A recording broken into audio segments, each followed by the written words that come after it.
Good morning. Welcome to NTD. Good morning. Here are today's top stories. Dramatic scenes at the University of Texas as police face off with anti-Israel protesters.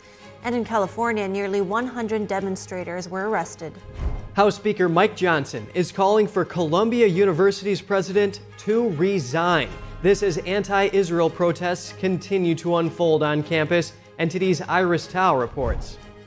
Hamas terrorists released the first proof of life of a U.S.-Israeli hostage kidnapped after being badly wounded on October 7th. His family now demanding leaders and negotiators get a deal done. And today is a big day for former President Trump at the Supreme Court in his argument for immunity. Meanwhile, Trump's former attorney Rudy Giuliani has been indicted, along with over a dozen others for allegedly working to overturn the 2020 election in Arizona. The Conservative Political Action Conference 2024 kicked off in Budapest today with the slogan, God, Homeland, and Family. Our correspondent Luis Martinez joins us live from the Hungarian capital with more details on this conference. The Federal Trade Commission is sending refunds to thousands of Ring users and potential new rules that could put money back in your pocket if your flight gets canceled. And tourist fee, yes, the first in the world, a popular city in Europe is dealing with an abundance of attention. What you need to know if you plan to visit Venice.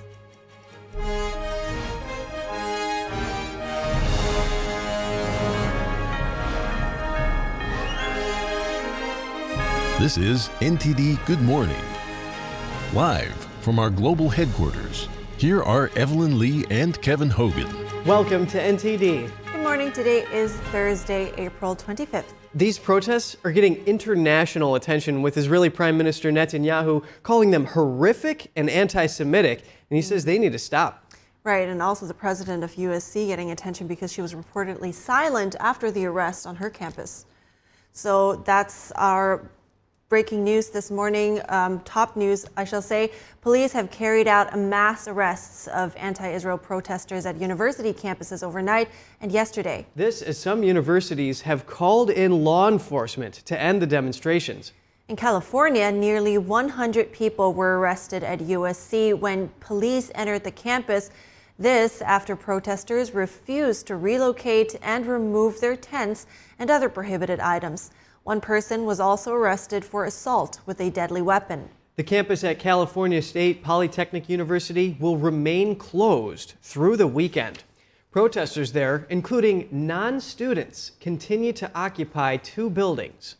At the University of Texas campus in Austin, over 30 were arrested yesterday.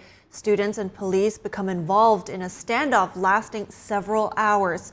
Those who crossed the line or forcibly resisted were later arrested. Texas Governor Greg Abbott wrote on X that students joining in hate-filled anti-Semitic protests at any public college or university in Texas should be expelled. The Columbia University Board of Trustees released a statement yesterday expressing strong support for President Minu Shafiq. This while House Speaker Mike Johnson called for the president to resign in a speech yesterday at Columbia University. NTD's White House correspondent Iris Tao was at the House Speaker's press conference.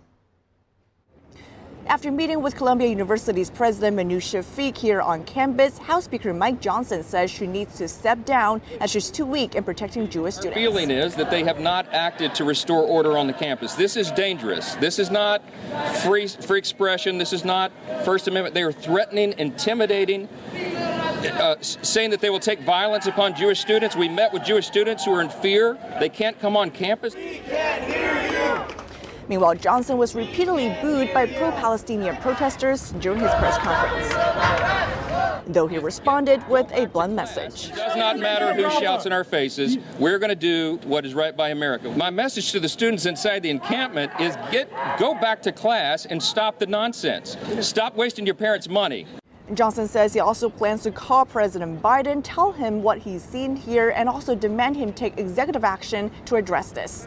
President Biden on Monday said he condemns anti-Semitic protests, but also condemns those who don't understand what's going on with the Palestinians. Former President Trump says Biden does not know who he's backing. All this is as Israeli Prime Minister Benjamin Netanyahu on Wednesday called the situation on American college campuses horrific. What's happening on America's college campuses is horrific. Anti-Semitic mobs have taken over leading universities. It has to be condemned and condemned unequivocally. But that's not what happened. The response of several university presidents was shameful. Netanyahu acknowledged that some federal officials here in the U.S. have come out to condemn these protests, but says more needs to be done. Reporting from Columbia University, Iris Tao, NTD News.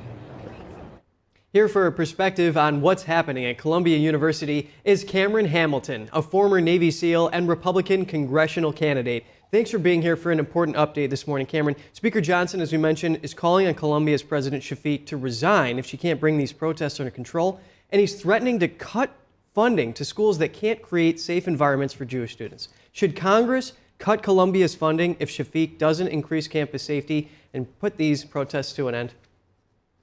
Absolutely. I think he's completely correct in that sentiment. Right now, we spend hundreds of millions of dollars every year in aids and in grant programs for higher educational institutions.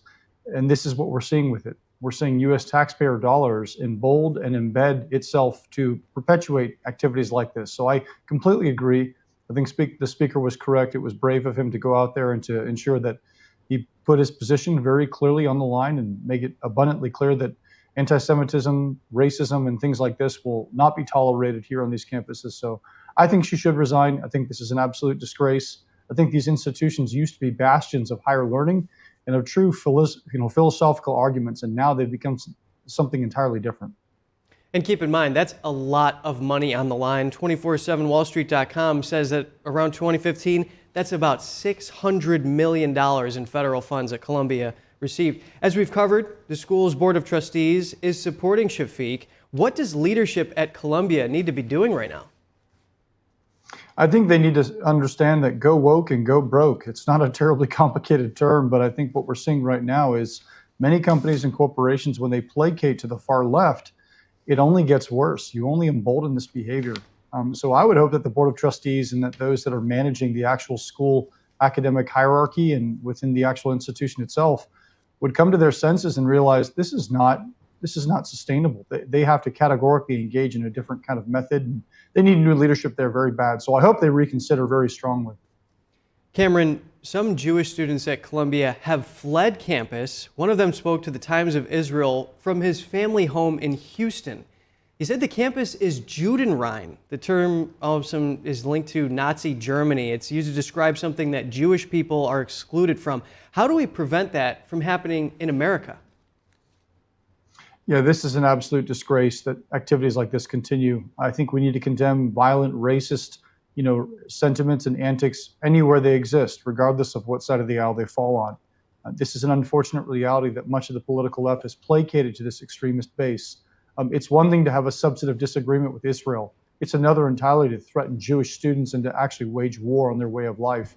You have some students that have even said that they hope essentially that the Hamas militants will engage in the next genocide here against some of these students. So it's abhorrent. I think it needs to be condemned in the strongest language possible. I think the president should use federal resources if the state refuses to do so to ensure that it's a safe academic institution of learning. I think these universities should credit back all the money that has been spent on higher education for the students that have been traumatized. And to be honest, I think they need new leadership. And I would not be surprised at all if states ramp up their security measures to ensure that institutions can be places of learning, not radical activist ground zero locations. And Cameron, just in a few words here, what does America need to do to chart a path forward for more unity in light of all this? America needs to dream and hope again for a better future. We need to unify behind some common goals that we have in our political spectrum. We need to expect higher moral character out of our leaders, and we need to expect better of ourselves. So we have a lot of division and tribalism in this country because we've been fueled and pushed that way as a people. I think that's really a great disservice to the great opportunities and blessings this country has to offer. So I think with humility, with a little bit of empathy, we can go a long way. Well, thank you so much for weighing in this morning. Cameron Hamilton, former Navy SEAL and Republican congressional candidate. Thank you. President Biden has signed the $95 billion foreign aid package that provides funding for Ukraine Israel, and Taiwan. It also forces TikTok to divest from its Chinese parent company or face a ban in U.S. app stores. NTD's Jack Bradley has more from the White House. President Biden signed the package at the White House, promising immediately to send $1 billion in weapons to Ukraine. Now, Ukraine will be receiving the majority of this package, about $61 billion, while Israel will be receiving $26 billion, and Taiwan will get about $8 billion. And it's an investment in our own security. Because when our allies are stronger, and I want to make this point again and again, when our allies are stronger, we are stronger. The package includes a separate measure that would force TikTok to divest from its Chinese parent company, ByteDance, or be banned on U.S. app stores. TikTok has about a year to do so, and that's because of data privacy concerns, as the Chinese regime can access TikTok's user data for any user that uses TikTok in the world. At the same time, Antony Blinken, the Secretary of State, is in China, and among many of the topics he'll be discussing with officials there are human rights. The State Department released a human rights report documenting the atrocities and crimes against humanity still being committed by the Chinese regime today in China, including those against Uyghurs and Falun Gong. Falun Gong is a spiritual practice based on the principles of truthfulness, compassion, and forbearance. Here's Vedant Patel, the Deputy Principal Spokesperson at the State Department. On the Secretary's visit to China, he said he would address human rights, but on this report that came out on Monday, will he specifically address the persecution of religious groups like the Uyghurs and Falun Gong? And what have talks been like on this in the past? So what I can say is that in every engagement that we have had with the People's Republic of China since the onset of this administration, human rights have always been on the agenda, and they will continue to be so. And I have no doubt that human rights will be discussed this week while the Secretary is there. This is on the anniversary of 1999's April 25th incident, in which 10,000 Falun Gong practitioners went to Beijing to peacefully appeal the unlawful arrest of Falun Gong practitioners in China. And this incident has been used by the Chinese regime to further escalate the persecution against Falun Gong, which still continues in China today. Reporting from Washington, D.C., Jack Bradley, NTD News. And the Conservative Political Action Conference 2024 kicked off in Budapest today with the slogan, God, Homeland, and Family. Our correspondent Luis Martinez joins us live from the Hungarian capital with more details on this conference. Good morning, Luis. What can you tell us about the opening day of this conference? Of course, Evelyn, good morning to you too.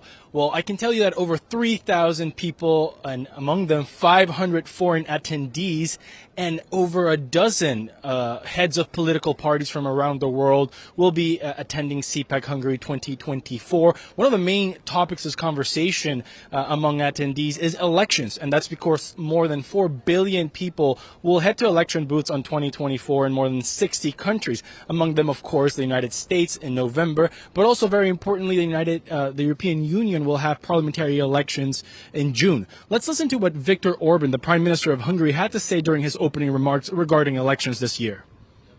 I am very hopeful that in the future, instead of all sorts of NGOs and large corporations and media centers and suspicious experts and suspicious academicians, it will be popularly elected representatives and politicians who will chart the course to walk on. So, of course, in the United States, attention is centered on the presidential elections in November and also, of course, the next composition of the U.S. Congress and the Senate. But for Europeans, it's a European Parliament that will be elected on June 6th through June 9th, and those will be the European members of Parliament for the next 5 years. Evelyn. Right, very important year. So, Luis, what are some of the main topics that attendees are discussing, and how are these issues transnational? Well, I already just mentioned elections, and that's obviously transnational. More than 60 countries and 4 billion people will head to the booths this year. But another issue that was common among attendees is education. And of course, a lot of reactions of people coming here and seeing those images from campuses in the United States and pro-Hamas, pro-Palestinian, and anti-Semitic chants in U.S. campuses. Let's listen to what Miklos Shantou, the Director General of the Center for Fundamental Rights, had to say about this. In universities, we can't say the words father or mother, but we have to say parent 1 and parent 2. We can't say the word migrant, but someone who has an immigrational background. And we also can't say that mentally sick political leaders, but we have to say Joe Biden and their followings. But we have to be honest. We have to be honest, and we have to name things in their names. Another subject that is also very transnational and interestingly very important for Europeans is migration. I spoke with Colombian Senator Maria Fernanda Cabal, and she had some very interesting things to say about migration coming through the Americas. Let's listen. Mass migration has turned to be a weapon against the free world because, of course, you cannot hide there's an economic necessity of people. But that's a motive that is used by all these smugglers. Then you see Chinese people and Chinese smugglers. This is, at the end, a criminal transnational organization. There's a very disturbing number that Senator Maria Fernanda Cabal from Colombia told me today. She said that according to official figures in Colombia, there's at least 75,000 children who have gone missing while they traversed Colombia through the Darien Gap, making their way to North America through these migration routes. So, of course, migration, elections, and education, very important subjects here in Europe as well as in America. Back to you, Evelyn. Right. Some serious and important issues that are being covered. Thank you so much for your update, Luis Martinez. And we're going to move on to the Israel-Hamas war. The Hamas terrorist group released a video of an Israeli-American hostage yesterday. The video U.S. citizen Hirsch Goldberg Poland appears in a Hamas video published Wednesday, under duress and thin, but alive. Part of his left arm is missing in the undated video. The first proof he survived his October 7th kidnapping. Hamas terrorists blew off his arm from the elbow down when throwing grenades into bomb shelters full of civilians fleeing the Nova Music Festival. One video from October 7th shows him climbing into the back of a Hamas truck at gunpoint with no arm, covered in blood. A first-hand account from a young woman who was in a bunker with him said he helped throw grenades back out before his arm was blown off. Eyewitnesses say 8 people survived by hiding under dead bodies. The Goldberg Poland family Wednesday urged leaders and negotiators to reach a deal to end suffering in the region and reunite loved ones. We're relieved to see him alive, but we are also concerned about his health and well-being, as well as that of all of the other hostages and all of those suffering in this region. The worried parents also sent a message to their son. We heard your voice today for the first time in 201 days, and if you can hear us, I am telling you, we are telling you, we love you, stay strong, survive. Goldberg Poland in the video reads a Hamas script, criticizing Israeli leadership for not giving in to the terrorist group's demands. Protesters gathered in Tel Aviv this week Tuesday to mark 200 days of hostages being held. Jeremy Sandberg, NTD News. Coming up, today is an important day for former President Trump. Supreme Court justices will hear arguments on whether a former president has immunity from criminal prosecution for his actions while in office. An Arizona grand jury indicts former New York City mayor and Trump attorney Rudy Giuliani, along with over a dozen others. The indictment also mentions former President Trump. Get that story in a minute.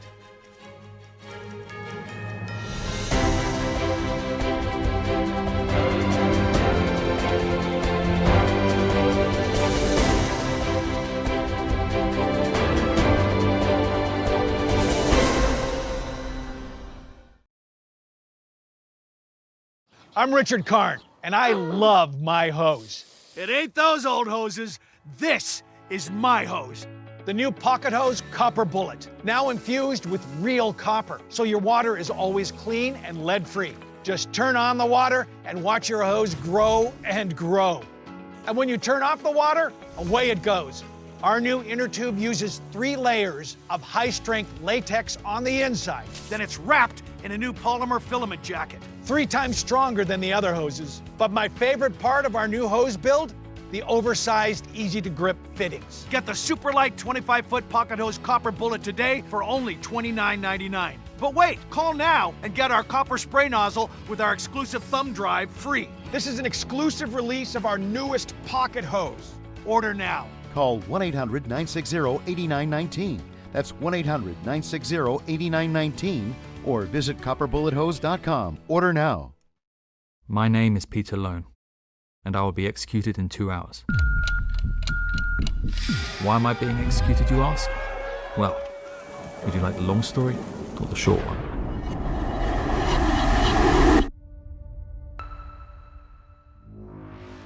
Once a man lost to the night.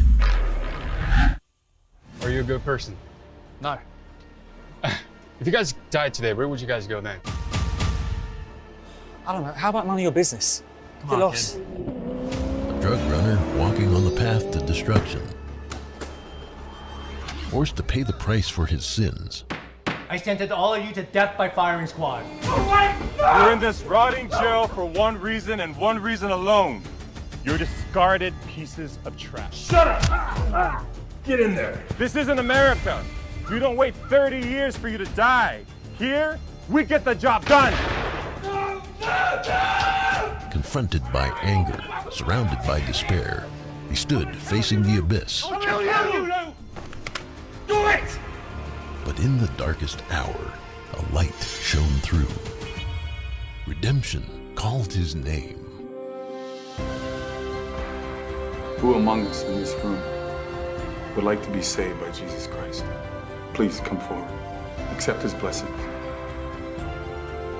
I found salvation, brother. He even found love in the most unexpected place. Care to get lunch with me one of these days? With time running out, One-time drug dealer turned pastor. a man changed by faith I want you to take over the church. faces his final test. Will be executed by firing squad tonight. What will his last choice be? Whatever you're saying, I'm not buying. I'm not selling anything. You're selling Jesus, no? Jesus is for free, and salvation is a gift.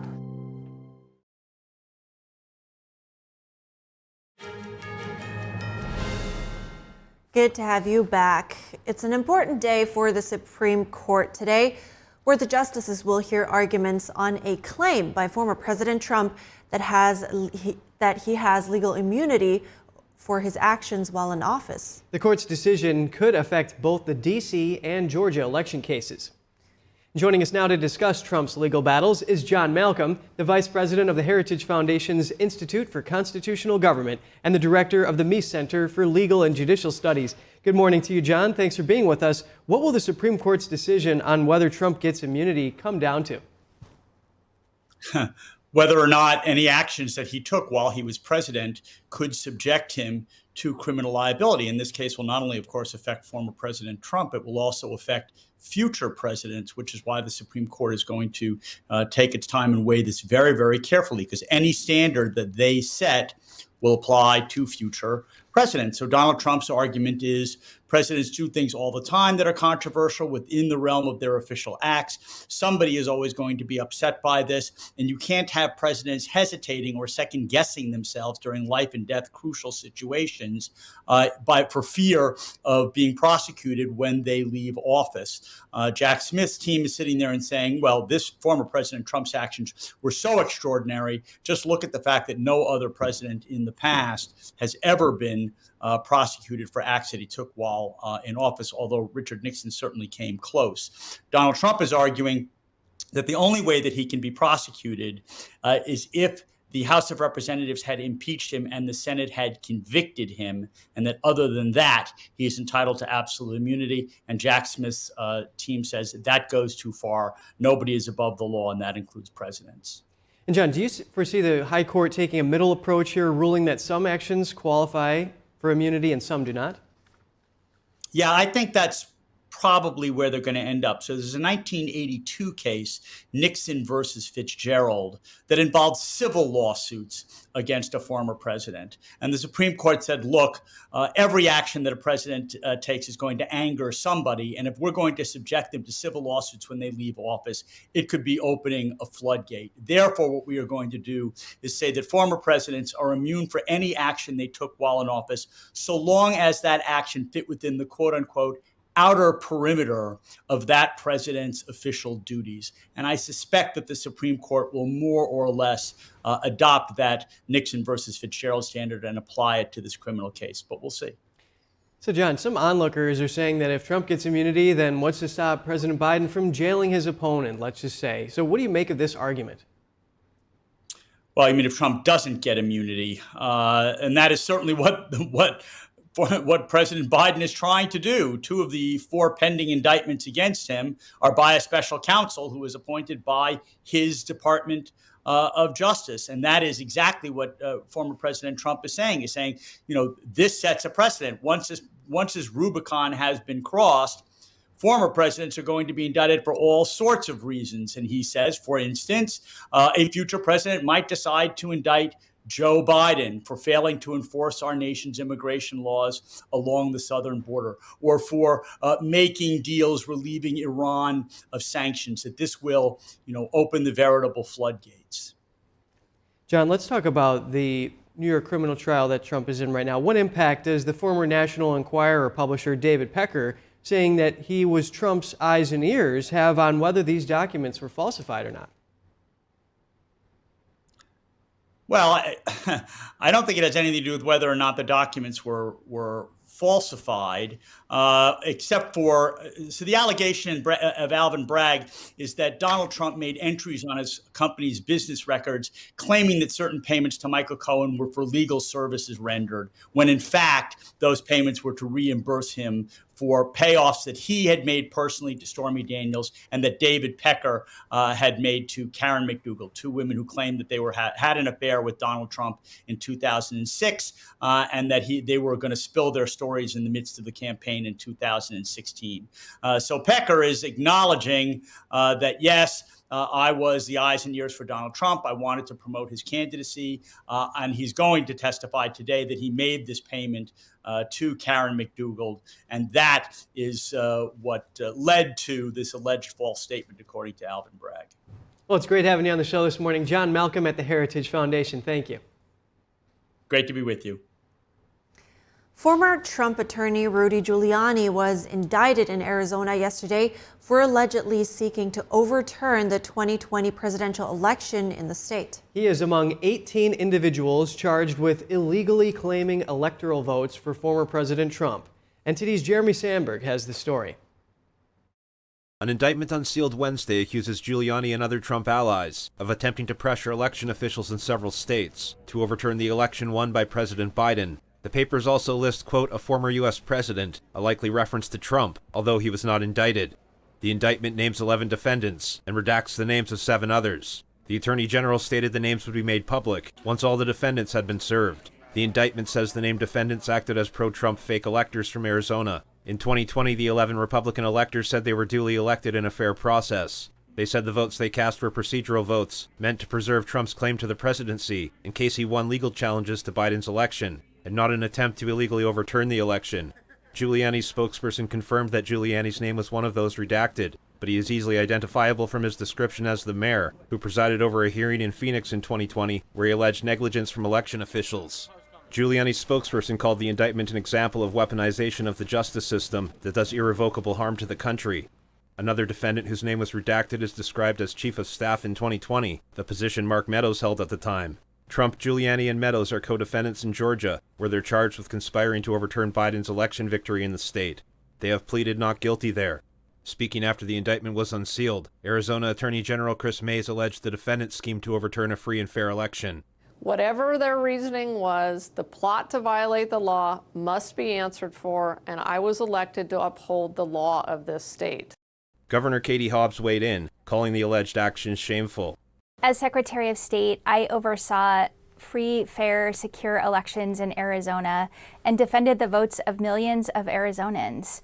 I am confident that Attorney General Mays conducted a fair and impartial investigation and grand jury process, and now the justice system will do its job. The so-called fake elector plan plays a prominent role in the federal case against Trump, brought by special counsel Jack Smith. Smith is accusing Trump of orchestrating a grand scheme to overturn the results of the 2020 election. Trump will argue for presidential immunity at the Supreme Court on Thursday. Jeremy Sandberg, NTD News.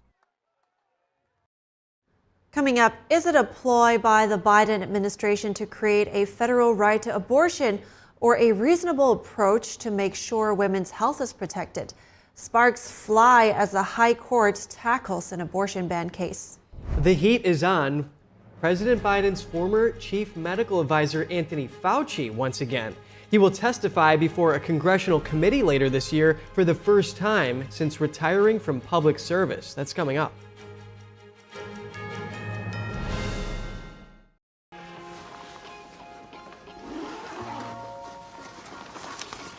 How'd it happen? She showed up dead on arrival. This never gets easier. It does when you call CarShield before your car breaks down.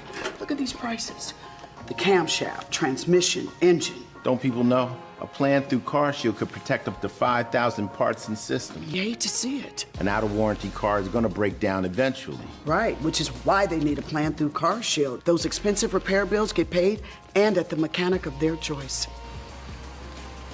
They're notifying the family. Poor guy, he doesn't even know what's coming. Another victim of senselessly expensive repair bills. Can't save them all. But we can keep trying.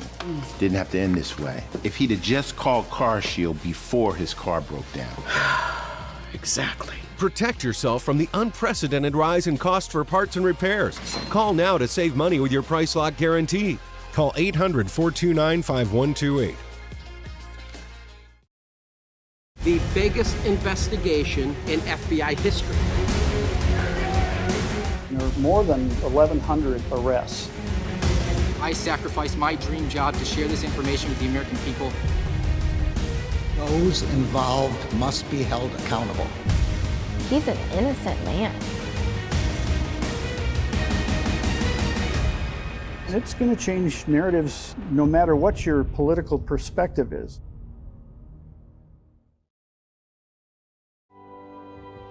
There's a whirlwind of emotion and activity going on in this painting. And there's chaos all around and threat from below. The wolves surrounding her, and they're anything but unmoved. They're moving all the time, and we sense that.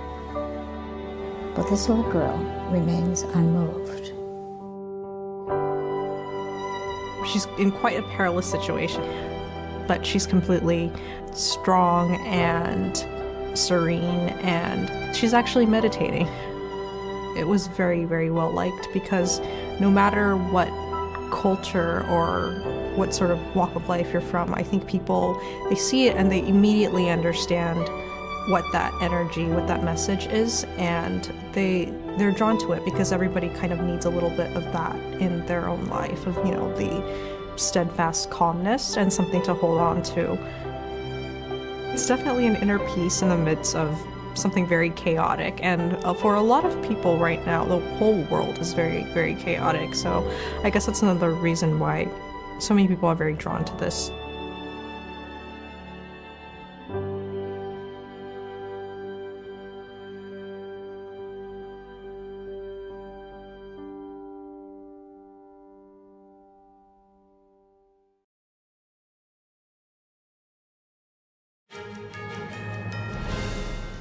Thanks for staying with us. Abortion took center stage at the Supreme Court yesterday. The justices heard arguments pitting Idaho's abortion ban against a federal law that ensures that patients can receive emergency care. NTD's Daniel Monahan breaks down the key arguments. Abortion is not health care. The justices heard arguments in an appeal by Idaho officials of a lower court's ruling. The lower court found that a law called the Emergency Medical Treatment and Labor Act, or EMTALA, supersedes the state's abortion ban when the two collide. EMTALA was intended to prevent so-called emergency room dumping. It prohibits hospitals from transferring or discharging patients needing emergency treatment without their consent. Idaho's abortion ban only has exceptions for reported cases of rape or incest, or when a woman's life is at risk. But the Biden administration says doctors can't provide other treatment under the abortion ban where a woman's health is at risk. For example, in cases where they say a woman could lose her reproductive organs without an abortion. Justice Elena Kagan pressed Joshua Turner, the lawyer for Idaho, on the issue. That's a choice of the state, and EMTALA has nothing to say about it. And that understanding is a humble one with respect to the federalism role of states as the primary care providers for their citizens, not the federal government. It may be too humble for women's health, you know?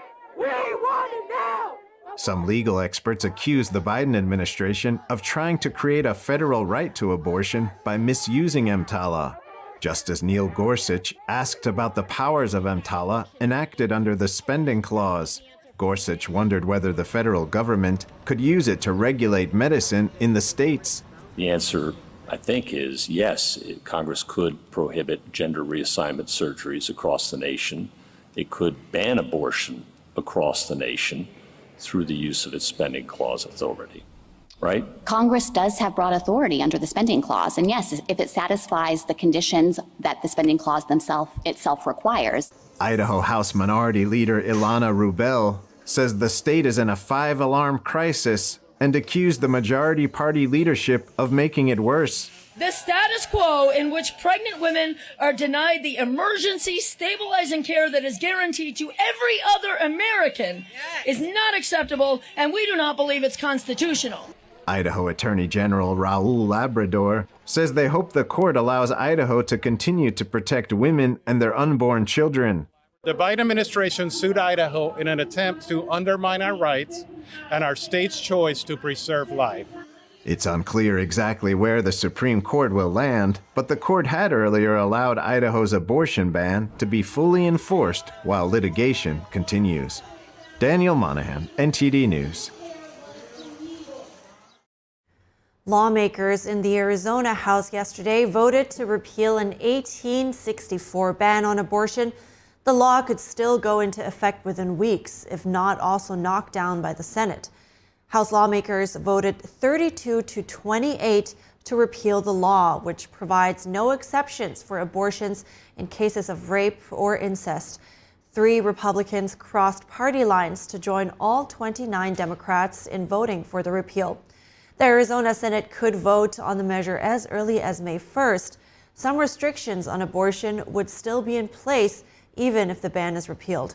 Arizona passed a law in 2022 that bans abortion after 15 weeks of pregnancy. Arizona Democrats are also attempting to place a ballot measure before voters in November that would restore access to abortion. New Jersey Congressman Donald Payne died yesterday at age 65. He was hospitalized earlier this month after suffering a cardiac episode from diabetes complications. Payne, a Democrat, represented New Jersey's 10th district in Congress since 2012. That's when he won a special election to succeed his father following his death. The 10th district covers parts of Newark and is heavily populated suburbs. Payne was also a member of the Congressional Black Caucus. New Jersey Governor Phil Murphy declined to comment yesterday on plans to order a special election to fill the rest of Payne's term, which ends in 2025. Chances are good the district will remain in Democratic hands. Registered Democrats outnumber Republicans more than 6-1. Dr. Anthony Fauci will appear before a congressional panel for the first time since the end of 2022. He will testify on June 3rd before a special committee investigating the Biden administration's handling of the COVID-19 pandemic. The House Select Subcommittee on the Coronavirus Pandemic will ask Fauci about his role in overseeing the nation's pandemic response. That will include what Committee Chairman Brad Wenstrup called the promotion of questionable narratives about the origins of the virus. Fauci retired from public service at the end of 2022. He agreed to testify before Congress last year, and in January, he faced 2 days of interviews with the committee. Congressman Wenstrup told media that Fauci's retirement does not excuse him from accountability. He said the January interview revealed serious failures in the public health system that warrant further investigation. Relatives of the victims of Boeing 737 MAX crashes are urging federal officials to prosecute the company. They voiced their anger with the Department of Justice yesterday after failing to get satisfactory answers about the progress of their case. One relative said it was inconceivable that there have been no concrete changes at the company. It has been 4 months since the door blew out on Alaska Airlines. A lawyer for one of the victims' families said the Justice Department did not give them any real information about whether they would prosecute or drop the charges against Boeing. He said he hoped they would bring the case to trial and vowed to fight them if they moved to dismiss. In 2018 and 19, close to 350 people were killed in separate incidents when two Boeing 737 MAX planes crashed. January's incident this year involving Alaska Airlines led to Boeing CEO Dave Calhoun announcing his resignation at the end of 2024. And a judge in Boston sentenced a Chinese music student to 9 months in prison yesterday. That was for threatening an activist at the Berklee College of Music who posted flyers supporting democracy in China. Prosecutors urged the judge to sentence 26-year-old Xiaolei Wu to nearly 3 years in jail. They said it would send a message that the U.S. would not tolerate attempts to silence Chinese dissidents. The U.S. Attorney's Office in Boston said the person who posted the flyer is a U.S. permanent resident. The leaflet posted on campus read, "Stand with Chinese people," along with "We want freedom and democracy." Prosecutors said Wu threatened to chop off the person's hands and reported their family in mainland China to the Chinese Communist Party. Prosecutors also said he publicly posted their email address and asked others to find out where they lived. A jury convicted Wu in January on cyberstalking and threat charges. The judge said he would be deported after completing his sentence. Coming up, the headaches of trying to get a refund over canceled flights or lost baggage could be over. New rules by the Department of Transportation could put your money back in your pocket automatically. The Federal Trade Commission is sending refunds to thousands of Ring users. It comes from a settlement over charges the company allowed employees to access cameras. Stay tuned for that.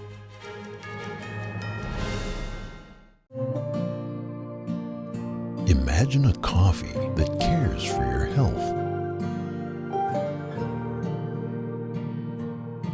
Expertly fermented with a 50 enzyme complex to enhance flavor and remove bitterness. Small batch roasted to a decadent medium dark, resulting in a brew that is gentle on digestion, low acid, and up to 90% less caffeine than regular coffee.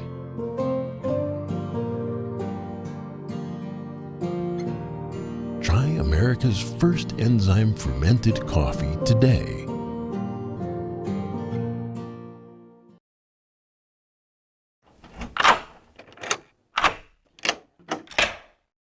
I'm Jonathan Lawson. If you're 50 to 85, I have an important message about security. Write down the number on your screen so you can call when I finish. The lock I want to talk to you about isn't the one on your door. This is a lock for your life insurance, a rate lock that guarantees that once you're insured, your rate can never go up at any time for any reason. But be careful. Many policies you see do not have one. But you can get a lifetime rate lock from Colonial Penn. Call this number to learn more. This plan was designed with a rate lock for people on a fixed income who want life insurance that fits their budget and is simple to get. Coverage options start at $9.95 a month, less than 35 cents a day. Act now, and your rate will be locked in for life. It will never increase, guaranteed. This is lifelong coverage that can never be canceled as long as you pay your premiums, guaranteed. And your acceptance is guaranteed, with no health questions. You cannot be turned down because of your health. Call for your information kit and read about this rate lock for yourself. You'll also get a free beneficiary planner. Both are free with no obligation. Don't miss out. Call for information, then decide. Read about the 30-day 100% money-back guarantee. Don't wait. Call this number now. Call now and you'll also get this free beneficiary planner. Use this valuable guide to record important information and your final wishes, and it's yours free just for calling. So don't wait. Call 1-800-357-4821 for your free information. That's 1-800-357-4821. There's no risk or obligation. That number again is 1-800-357-4821. That's 1-800-357-4821. 1-800-357-4821. Call now. My graduation was something I will never forget. People like you and me sometimes may have doubts in ourselves, but I feel that everything's possible Find free adult education classes near you at finishyourdiploma.org.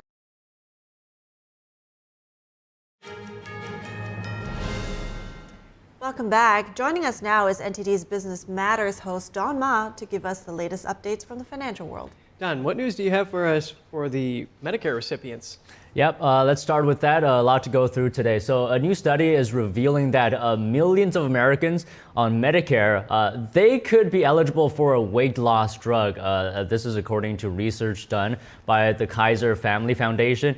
So what it found was that an estimated 3.6 million overweight or obese patients with heart conditions could be eligible here.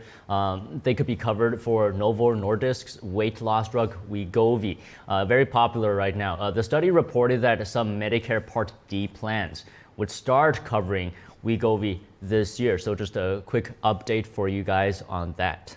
That's good to know, and it sounds like the timing is right too, because are we seeing more job cuts now? Yes, we are, and that's coming from a company that I think we all heard of, Whirlpool. It's going to lay off about 1,000 employees globally. Those are salaried employees here. So the home appliances maker said on Wednesday that the company is going to first cut jobs in March and expects a second wave of reductions by early May. So Whirlpool aims to trim up to $400 million in costs this year. The Wall Street Journal quoted the company's chief financial officer saying this. So in a regulatory filing on Wednesday, Whirlpool said that it was committed to its workforce reduction plans and expects to incur about $50 million of restructuring charges in 2024. And the company had about 59,000 employees globally as of last year, and this is according to its annual filing. Yeah, and this comes as Bloomberg reports that appliance demand is pretty stagnant right now. Next, the FTC is giving money back to Americans. What can you tell us about that? Yeah, so a bit of good news potentially for flyers, frequent flyers here. The Federal Trade Commission, sorry, not flyers, owners of Ring users. So more than 117,000 of them, to be exact, is going to be coming from a settlement with Ring over charges that the company allowed employees and contractors to access cameras, actually. So that gave them the ability to view consumers' private video without consent.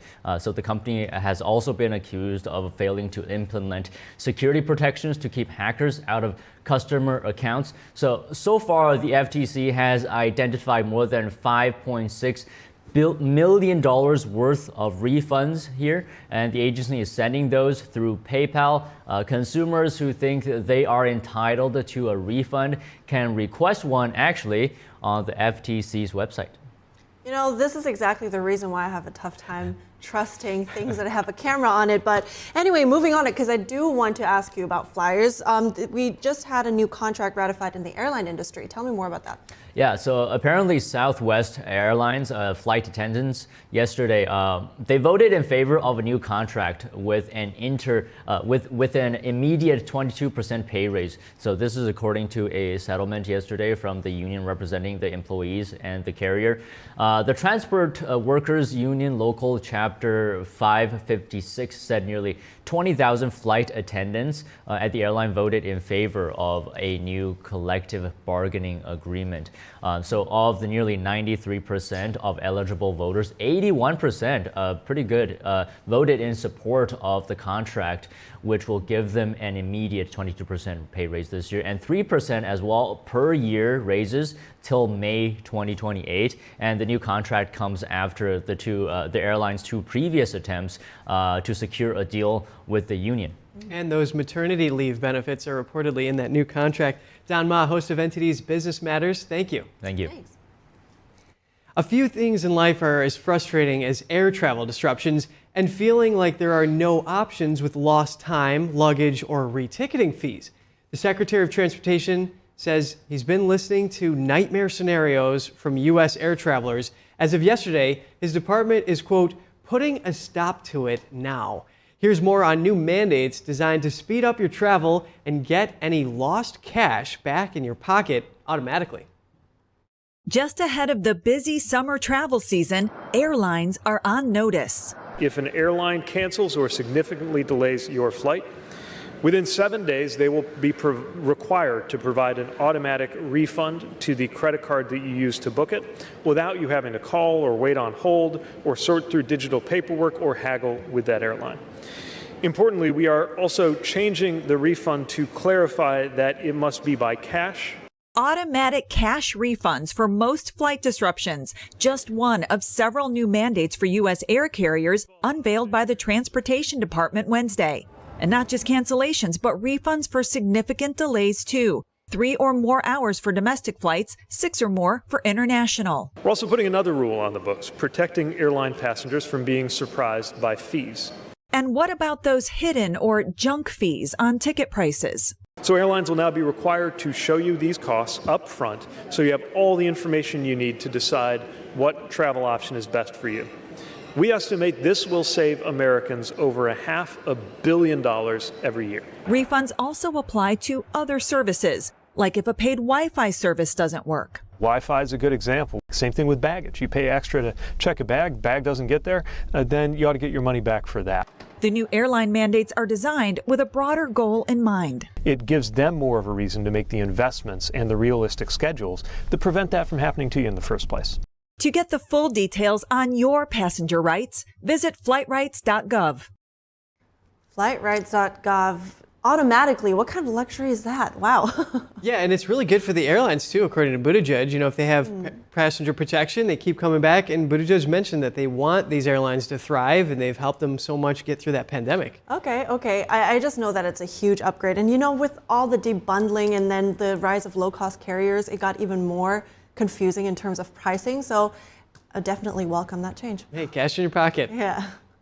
So here we're going to go to break now. A fee for tourists? Yes, the first in the world. A popular city in Europe is dealing with an abundance of visitors. What you need to know if you plan a trip to Venice. New rules could have your kids eating healthier in school as the USDA looks to limit the excessive amount of sugar and sodium added to school lunches. Shen Yun Creations, the streaming platform from Shen Yun, featuring world-class dance, past programs, and all original music.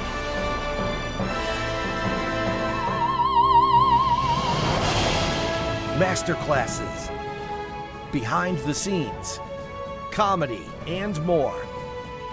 Explore shenyuncreations.com.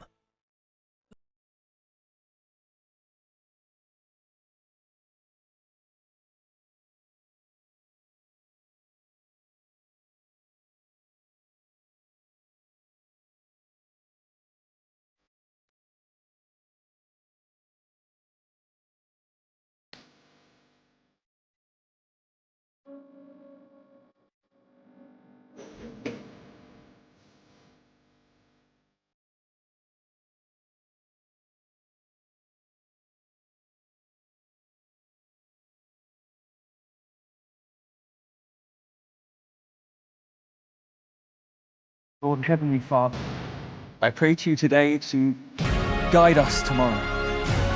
Give us strength as we face death.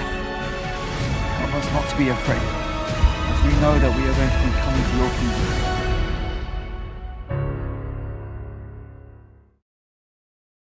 kingdom. Are you ready to help your family get prepared for the unexpected? Everyone in? Here we go! Ladybug and Cat Noir know how important it is to be ready. Because you never know when Hawkmoth is going to strike, or a disaster will hit.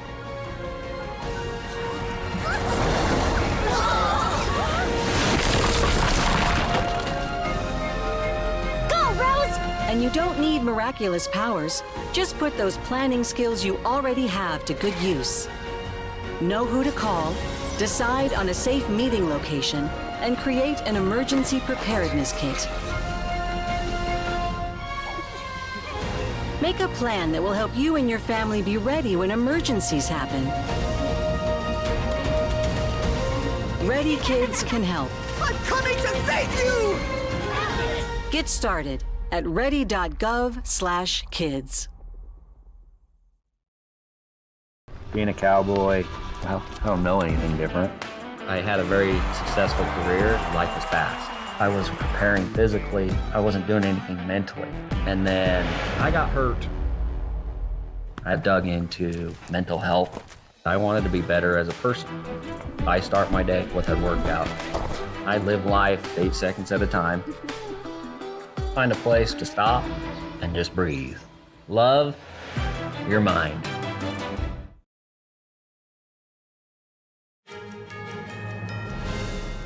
Welcome back. Venice became the first city in the world yesterday to introduce a payment system for tourists. It's an effort to thin crowds that visit the canals during the peak holiday season. Some 20 million people visited Venice last year, according to a city official. It's an influx that dwarfs the resident population, currently about 49,000. Beginning today, any visitor not staying the night must pay about a $5 entry fee online before walking into the city. It's a national holiday and the first of 29 days this year when visitors will be charged to enter. Inspectors will conduct random checks and issue fines of between $50 and $300 to anyone failing to register. Besides introducing the entry charge, the city has banned large cruise ships from sailing into the Venetian lagoon. The city also announced new limits on the size of tourist groups. Last year, Venice narrowly escaped being placed on UNESCO's World Heritage in Danger list. That's partly because the UN found the city was addressing concerns that mass tourism was overwhelming its ecosystem.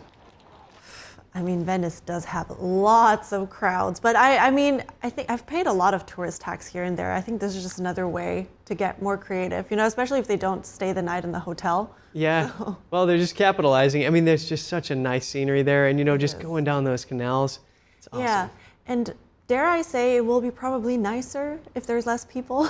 Yeah. All right, but we're moving on. An effort to make school meals healthier. New U.S. standards announced today will limit the amount of sugar and sodium in breakfasts and lunches served to nearly 30 million K-12 students. Let's take a closer look at the new standards and why some experts say it's a first step in the right direction. For the first time in 14 years, the USDA is reforming school meal standards across the U.S. The changes will be implemented in phases over the next few years. Children will be eating healthier foods as a result, and we couldn't be more pleased. Beginning in the 2025-26 school year, the new standards call for certain products, including breakfast cereals, yogurt, and flavored milk, to have specific limits on added sugars. By the 2027-28 school year, added sugars can't make up more than 10% of the total weekly calories for breakfasts and lunches. Sugars are a source of calories that have very little, no nutritional value. And one can eat food that tastes really, really good that doesn't have to have those added sugars. The new standards will also limit sodium in future school meals, requiring a 15% cut in sodium in lunches and a 10% cut in sodium in breakfasts by the 2027-28 school year. The American Heart Association says the new standards are a step in the right direction. We feel like this is a path, not the destination. There's a little bit more that can be done on added sugars and lowering salt. Milk is a big one. Those producers are now trying to provide options with lower sugar content in there. That's great. I mean, healthy food's so important for growth and development, so all here for it. All right, we're heading to a quick break now, but we'll be right back with more, so stay with us. NTD News, the fastest growing independent news source in America, bringing you breaking news from around the world. Expert analysis, investigative reporting, and original award-winning documentaries. We're known for our uncensored China coverage you won't find anywhere else. We cover the stories that affect you and shape our world without the political noise. We report from the heart with you in mind. Watch us right here on NTD News. Good morning. Welcome to NTD. Good morning. Here are today's top stories. Dramatic scenes at the University of Texas as police face off with anti-Israel protesters. And in California, nearly 100 demonstrators were arrested. This as Speaker Mike Johnson called on Columbia University's president to resign amid the unrest on campus. And we hear from an Arab-Israeli journalist who was assaulted at one of the student protests.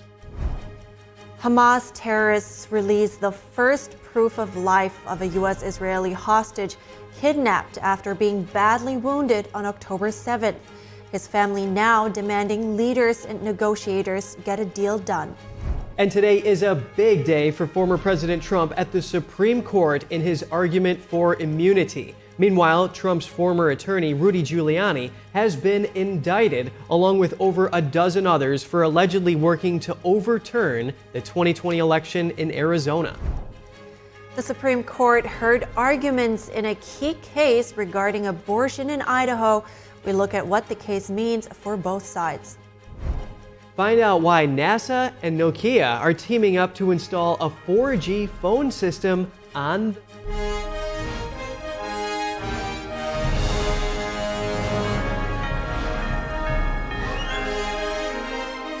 This is NTD Good Morning.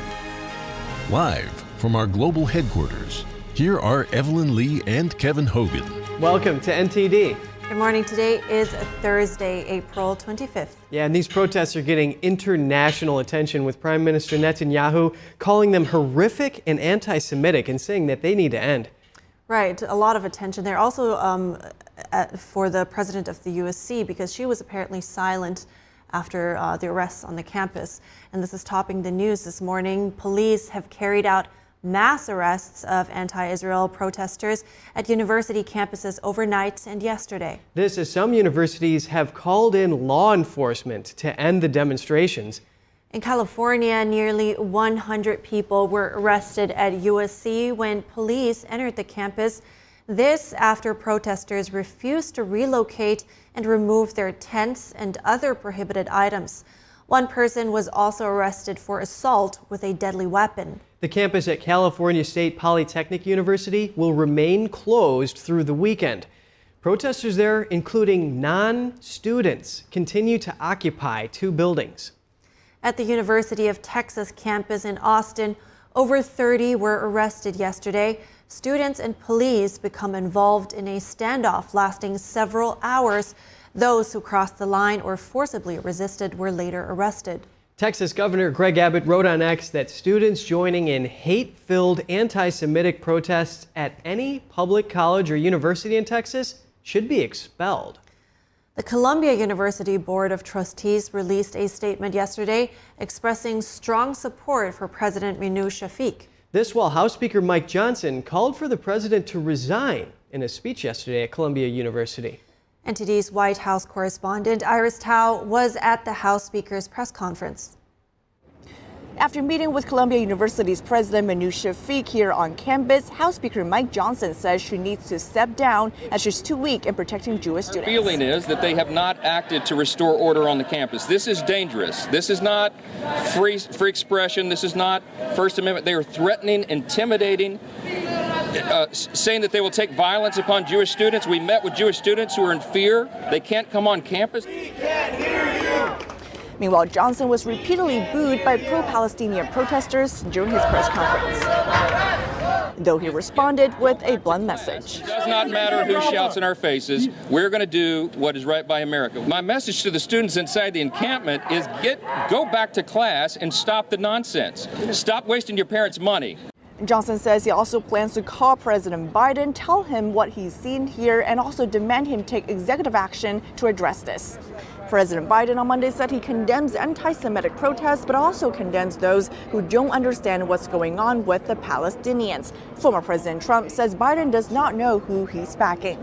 All this is as Israeli Prime Minister Benjamin Netanyahu on Wednesday called the situation on American college campuses horrific. What's happening on America's college campuses is horrific. Anti-Semitic mobs have taken over leading universities. It has to be condemned, and condemned unequivocally. But that's not what happened. The response of several university presidents was shameful. Netanyahu acknowledged that some federal officials here in the U.S. have come out to condemn these protests, but says more needs to be done. Reporting from Columbia University, Iris Tao, NTD News. And we hear from an Arab-Israeli journalist, Yusuf Haddad, who was attacked near Columbia University in New York City when he was about to give a lecture there. He says an agitator who was part of an anti-Israel demonstration punched him in the face. Here's what happened last Thursday. Well, first of all, thank you very much for having me and for listening to the story of my attack that happened last Thursday and just outside of Columbia University. I was invited to have a lecture there to speak by SSI, which is the Students Supporting Israel. Unfortunately, I did not get to do the lecture because I had to be at the police station, the precinct 26, due to the fact that pro-Palestinians attacked me, and one of them attacked me physically when they just circled me.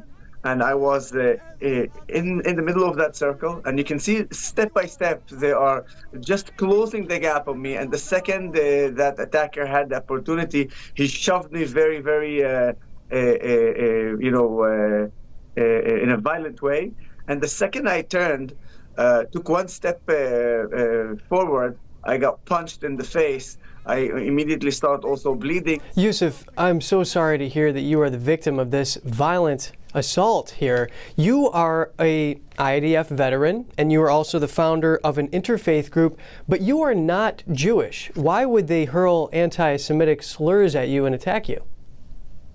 It's not about, not even about that. I'll tell you even further than that. For them, they want to harm me even more because I'm an Arab, and their natural thought is that as an Arab, I should be opposing Israel. But Israel is my country. And from what they are telling, and also from what we are hearing, whether it's in the media or on the social media, or from those anti-Israeli pro-Palestinian protesters, from what we're hearing and what we're seeing, there's a huge gap between the reality of what I have in my country.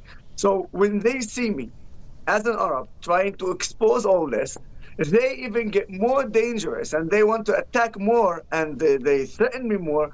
I'm even being threatened by the terrorist organization Hamas itself. So the fact is that I'm an Arab who is trying to defend my country makes it even more dangerous in their eyes, and that's why they will attack me, just like they will attack anybody else who was either from the Jewish community or from the pro-Israeli community. Yusuf, just in a few sentences, what do they mean when they say intifada? Let me explain first of all the direct meaning. Intifada means violent uprising, but I don't want just to explain the direct meaning. Let me tell you on the ground what it means. The first intifada, death of Arabs and Jews. The second intifada, more deaths of Arabs and Jews.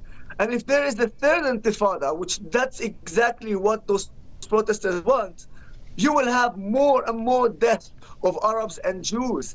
They do not understand that. And the fact that they're allowing themselves to chant that in America, where they don't have any consequences. They shout it, they go home. Some of them, they go and drink beers and enjoy democracy. But while here we have consequences, we're suffering, blood. This is what's happening. So when you shout intifada, you're shouting for the death of more Arabs and Jews here. So we say in Arabic, khalas. Khalas is enough. So enough with this chant. Yusuf Haddad, Arab-Israeli journalist and activist, thank you for your time today. Thank you for having me. And we're switching gears now because abortion took center stage at the Supreme Court yesterday. The state of Idaho argued the Justice Department is misinterpreting a federal law in order to create a nationwide abortion mandate in hospital emergency rooms. The Biden administration sued Idaho in an attempt to undermine our rights and our state's choice to preserve life. The Biden administration is lawlessly manipulating the Emergency Medical Treatment and Active Labor Act to overwrite the will of the people of Idaho. The justices appear to be deeply divided over the enforcement of Idaho's abortion law. Their decision could determine whether doctors can perform abortions on pregnant women during emergencies in states that have banned abortion. Idaho is one of 14 states that restrict abortion at all stages of pregnancy, although it does have an exception to save the mother's life. Meanwhile, outside the courthouse, a crowd of protesters gathered behind a barricade to rally both for and against abortion. The Justice Department maintains that federal law requires hospitals to offer an abortion in an emergency when it's considered a, quote, necessary stabilizing treatment. D.O.J. attorneys believe that applies even in states that have abortion bans. The High Court is expected to hand down its ruling by the end of June. Now let's talk more about this case. We are bringing in Sean Carney. He is the president and CEO of 40 Days for Life. Good morning, Sean. Now, first, I want to talk about the significance of this hearing. How could the outcome of this shape abortion laws? Well, this is exactly why the Supreme Court wanted to get out of abortion and send it back to the states. They kept getting lawsuit after lawsuit because states like Idaho and Texas and Florida tried to regulate abortions. It would be challenged. It would go to the Supreme Court, and then Roe would protect it. And it was very tedious. It was lawsuit after lawsuit. And this is just another fabrication of that. They have exceptions in Idaho, but they're just saying, you know, emergency, but they won't define what that emergency is. So on that note, because the Biden administration is arguing that Idaho's state law is in conflict with the federal law EMTALA. So can you tell me more about what EMTALA is, and if you can, you know, if there were attempts to categorize or what exactly is emergency care? Yeah, I want to know what emergency care is too, because when the Supreme Court overturned Roe on that June day in 2022, Hillary Clinton tweeted out, "Women will die," and no one has died. Having an abortion cannot save your life in 2024. Current abortion doctors will tell you that. Former abortion doctors will tell you that. You will not hear testimonies from somebody who had an abortion or they were going to die or they did die because they didn't get an abortion. That is just not the case. And there's legal precedent to show that. Alan Guttmacher, who's the father of Planned Parenthood, said that abortion can never save your life in the 60s. And so, you know, even with that, though, Idaho has an exception to save the life of the mother. You know, these national laws, I think what the Biden administration has done is made abortion their sacrament, and they're trying to use any esoteric law to justify abortion on a national level when the Supreme Court overturned Roe and sent it back to the states, and the states have a right to do this. So more generally, because there were, during the hearing, there were cases that were being heard about, you know, medical emergencies where doctors had to turn women away, where they didn't have to, but they chose to turn them away because of the high stakes it would be to take on that care and maybe perform an abortion if they were not sure that this, in that moment, would result in death. But generally, do you think it's risky to have an increasing amount of laws regulating the doctors making those decisions? Because could that run the risk of taking away, you know, their ability to make a medical decision, and what can be done about that? But we just don't have the cases of where a woman was denied an abortion and she died. And that's the argument. That's the argument to sell the nearly 400,000 abortions that Planned Parenthood did last year. And it just doesn't happen. You can look at Supreme Court documents where the justices are asking, in what case, in what scenario will abortion save the life of the mother? And the Planned Parenthood lawyers are silent. And so, you know, this argument, as one abortion doctor said, it sounds good in order to argue for abortion, but it really doesn't do anything. There's another late-term abortion doctor who said, if anything, doing an abortion would delay actual care and put the woman in more harm. But we see this state to state. We saw it in Texas with the woman traveling, and the doctor said, if she doesn't get an abortion, she's actually not going to die. She just didn't want to have her disabled baby. And so, you know, the risk and the laws, because SCOTUS overturned Roe, goes back to the states, and no one wants to accept that. And of course, no one wants to acknowledge that in order for abortion to be successful, the baby has to die. Right. Very interesting to hear those different arguments in that case. So thank you so much, Sean Carney, for your time this morning. Thank you. Now, former Trump attorney Rudy Giuliani was indicted in Arizona yesterday for allegedly seeking to overturn the 2020 presidential election in the state. He is among 18 individuals charged with illegally claiming electoral votes for former President Trump. NTD's Jeremy Sandberg has the story. An indictment unsealed Wednesday accuses Giuliani and other Trump allies of attempting to pressure election officials in several states to overturn the election won by President Biden. The papers also list, quote, a former U.S. president, a likely reference to Trump, although he was not indicted.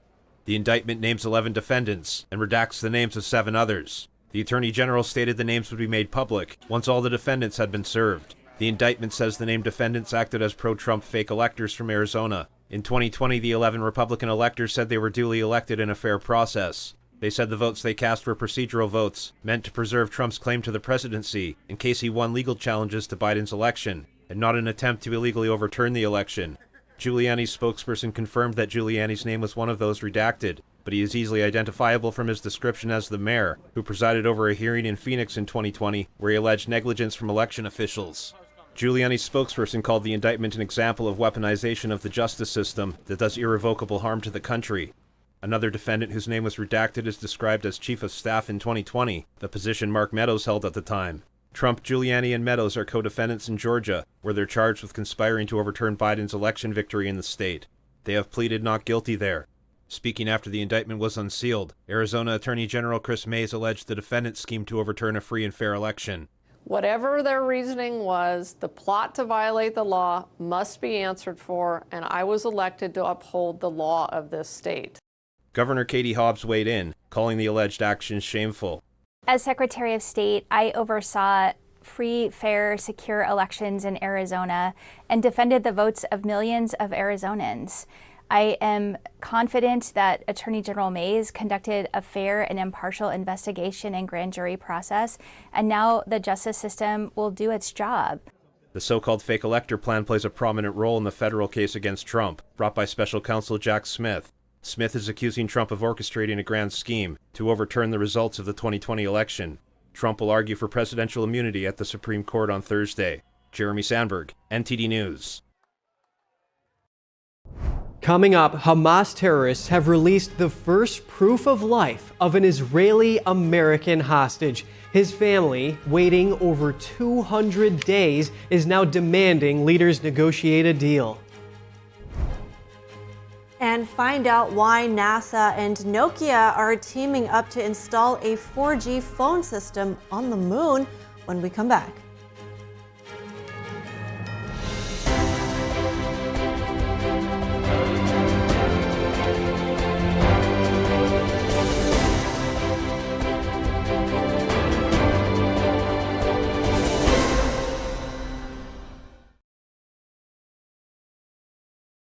Is your shower trying to tell you something?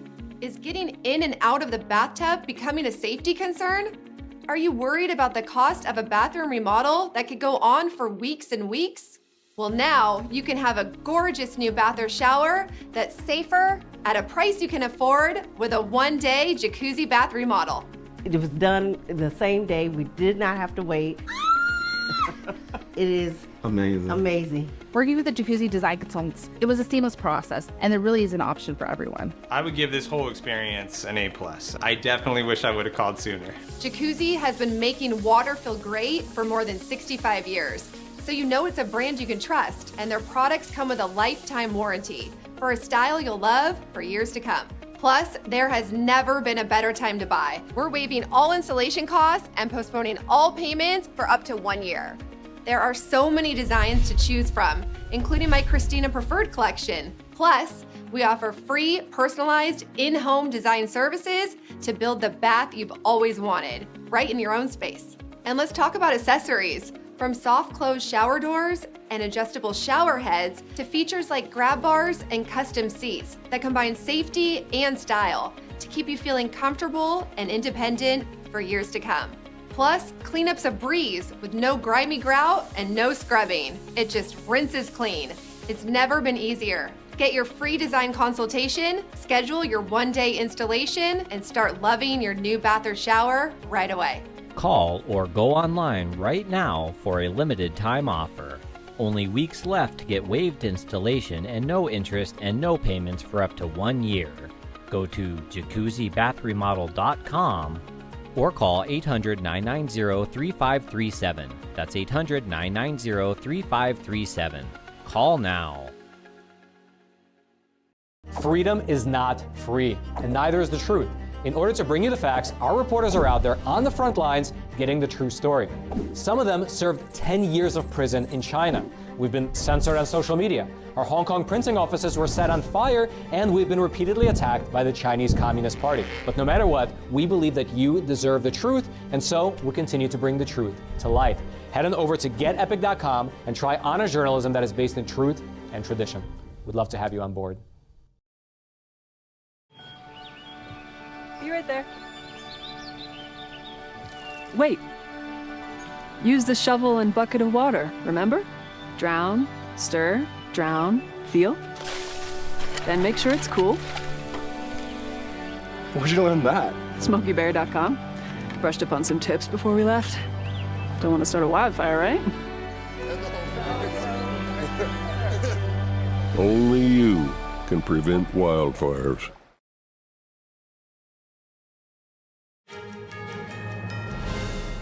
Welcome back. We're moving on to the Israel-Hamas war. The Hamas terrorist group released a video of an Israeli-American hostage yesterday. The video, clearly filmed under duress, is the first proof of his life since October 7th.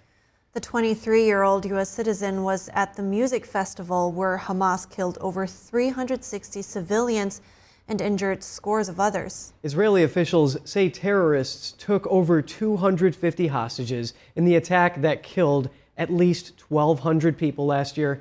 Authorities believe around 100 hostages are still alive. NTD's Jeremy Sandberg has the latest in the hostage crisis, and a warning, this report may be disturbing for some viewers. U.S. citizen Hersh Goldberg Poland appears in a Hamas video published Wednesday, under duress and thin, but alive. Part of his left arm is missing in the undated video. The first proof he survived his October 7th kidnapping. Hamas terrorists blew off his arm from the elbow down when throwing grenades into bomb shelters full of civilians fleeing the Nova Music Festival. One video from October 7th shows him climbing into the back of a Hamas truck at gunpoint with no arm, covered in blood. A first-hand account from a young woman who was in a bunker with him said he helped throw grenades back out before his arm was blown off. Eyewitnesses say 8 people survived by hiding under dead bodies. The Goldberg Poland family Wednesday urged leaders and negotiators to reach a deal to end suffering in the region and reunite loved ones. We're relieved to see him alive, but we are also concerned about his health and well-being, as well as that of all of the other hostages and all of those suffering in this region. The worried parents also sent a message to their son. We heard your voice today for the first time in 201 days, and if you can hear us, I am telling you, we are telling you, we love you, stay strong, survive. Goldberg Poland in the video reads a Hamas script, criticizing Israeli leadership for not giving in to the terrorist group's demands. Protesters gathered in Tel Aviv this week Tuesday to mark 200 days of hostages being held. Jeremy Sandberg, NTD News. Barbaric is just about the only word I can think of to describe that. Yeah. And on the other hand, there was so much strength and conviction in the mother's voice, though. So yes. It must have been such a sigh of relief.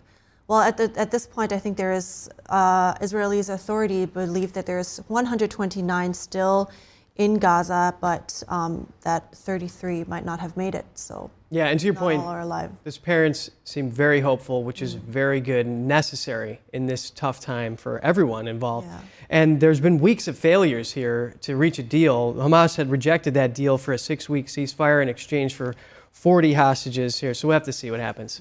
Absolutely. We're definitely keeping everybody involved in the victims there in our minds. At the same time, we have a short sports update here before we wrap up our show. So we're moving on to softer news. NASA and tech, false alarm, not sport, NASA and tech leader Nokia have joined forces to set up a cellular network on the moon. A stellar cellular network. Okay, the goal is to help pave the way for humans to have a long-term presence beyond Earth. Later this year, a SpaceX rocket is set to be launched, carrying a simple 4G network to the moon. The lander will then install the system at the moon's south pole. The system will be controlled from Earth and connect the lander via radio equipment to 2 roaming vehicles tasked with searching for ice. Lunar ice could be used to create breathable oxygen and even fuel for future missions. Images of the ice would be transmitted back to the lander and then to Earth through the cellular network, marking a world first. This kind of cellular connectivity would be key for NASA's Artemis program, which aims to return astronauts to the moon within the decade. Wow, innovation over innovation. Yes. Exciting. So the moon's got moon cheese and now it's got moon ice. This is cool. They got a lot up there. We will be able to breathe and we have something to eat, I guess. Yeah, and when you're touring the moon, you got to make that call to mom. Yeah, exactly. All right, on that note, we're wrapping up our show right here, but be sure to stay tuned for NTD's News Today broadcast at 10 a.m. Eastern Time. And for around-the-clock news coverage, original news coverage, visit us at ntd.com or download our NTD app. That's right, important to mention. So thank you so much for watching. I'm Evelyn Lee. And I'm Kevin Hogan.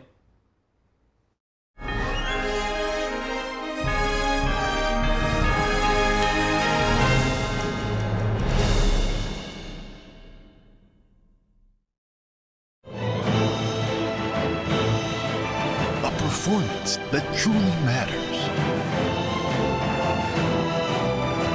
for each and every one of us.